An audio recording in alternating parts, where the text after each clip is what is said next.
안녕하십니까? 역사의 갈피, 문화의 향기 속에서 우리 시대의 의미를 탐색하는 시간입니다. 예로부터 우리 선조들은 나라에 큰 혼란이 닥치거나 미래가 불투명할 때 초월적인 존재의 목소리에 귀를 기울여 왔습니다. 개인의 기륭화복을 넘어 나라의 운명, 즉 국운을 묻는 것은 이 땅의 오랜 전통이었습니다. 오늘 우리는 그 전통의 한 자락을 이어 인천의 한 무속인을 통해 우리 시대가 마주한 경랑의 의미를 영적인 관점에서 들어보고자 합니다. 본격적인 이야기에 앞서 저희가 전하는 다양한 문화적 관점과 깊이 있는 탐구가 여러분의 삶에 작은 울림을 준다고 믿으신다면 이 이야기를 주변에 공유해 주십시오. 지혜를 나누는 것은 세상을 밝히는 또 하나의 방법입니다. 여러분의 구독과 관심은 저희가 더 깊은 탐구를 이어갈 수 있는 큰 힘이 됩니다. 이 여정이 여러분의 마음에 평안과 통찰을 가져다 주기를 기원합니다. 최근 대한민국 사회를 뜨겁게 달군 노란봉투법이 국회를 통과했습니다. 노동자의 권익을 보호한다는 취지 이면에 기업의 존립을 위협할 수 있다는 우려가 팽팽히 맞서며 극심한 사회적 갈등을 낳았습니다. 한 무속인의 눈에는 이 사건이 어떻게 비치고 있을까요?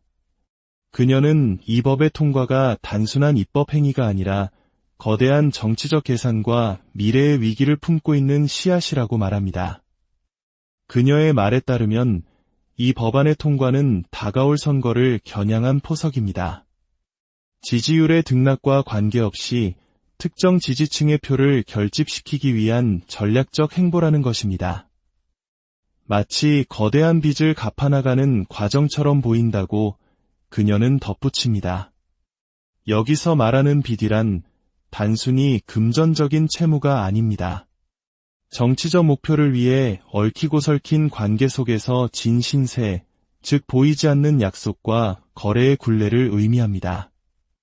과거 조국 사태나 윤미향 사태 등 논란의 중심에 섰던 인물들이 하나둘씩 법의 심판에서 벗어나는 듯한 모습들, 그리고 자신의 오른팔과 같았던 인물마저 풀려나는 상황들. 이 모든 것이 그 거대한 빚을 갚기 위한 과정의 일부로 보인다는 것이 그녀의 영적인 해석입니다. 결국 이 모든 행위의 끝에는 국민이나 국가의 미래가 아닌 오직 표라는 단 하나의 목적만이 자리하고 있다는 것입니다. 그렇다면 이 법의 통과가 우리 경제, 대한민국의 미래에 미칠 영향은 과연 무엇일까요? 그녀는 어두운 그림자를 보았습니다. 결코 좋지 않다, 좋을 리가 없다고 단언합니다.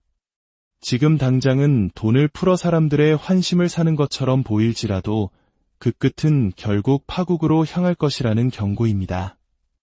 마치 생선 가게를 고양이에게 맡긴 것처럼 국민들이 정신을 바짝 차리지 않으면 모든 것을 잃게 될 것이라고 말합니다.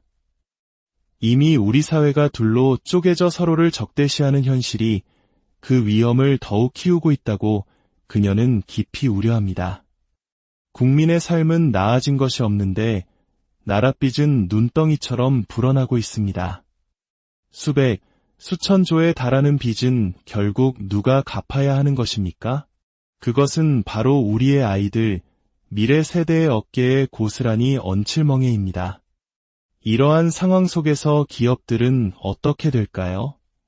그녀의 눈에는 기업들이 한국을 떠나는 모습이 보인다고 합니다. GM대우가 떠난 뒤 폐허처럼 변해버린 군산의 모습은 결코 남의 이야기가 아니라는 것입니다. 현대자동차 노조의 계속되는 투쟁, 그리고 사장 나와라는 구호가 울려 퍼질 때 기업이 선택할 수 있는 길은 많지 않습니다. 결국 그들은 더 나은 환경을 찾아 이 땅을 떠나게 될 것이라는 비극적인 예언입니다. 삼성과 같은 세계적인 기업마저도 한국보다는 해외에서 더 큰 기회를 찾으려 할 것이라고 그녀는 내다봅니다. 국가 경제의 근간을 이루는 대기업들이 사라진 대한민국, 과연 누가 이 나라를 먹여 살릴 수 있겠습니까? 그녀는 결국 이 나라를 살리는 것은 국민뿐이라고 힘주어 말합니다. 정치인들은 기업이 떠나면 그때 가서 법을 고치면 된다고 쉽게 말하지만 한번 무너진 신뢰와 떠나버린 기업은 다시 돌아오지 않습니다. 이는 마치 국가의 운명을 건 위험한 도박과도 같습니다. 왜 이런 일들이 벌어지는 걸까요?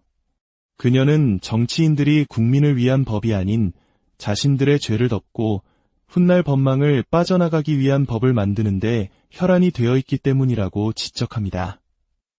평범한 국민들은 검찰 개혁 같은 문제에 큰 관심이 없습니다. 죄를 짓지 않으면 두려울 것이 없기 때문입니다. 오직 죄를 지은 범죄자들만이 검찰을 두려워하고 그 힘을 빼려 한다는 것입니다. 그녀는 한 정치인이 지나간 자리에는 늘 빚만이 남았다고 회상합니다.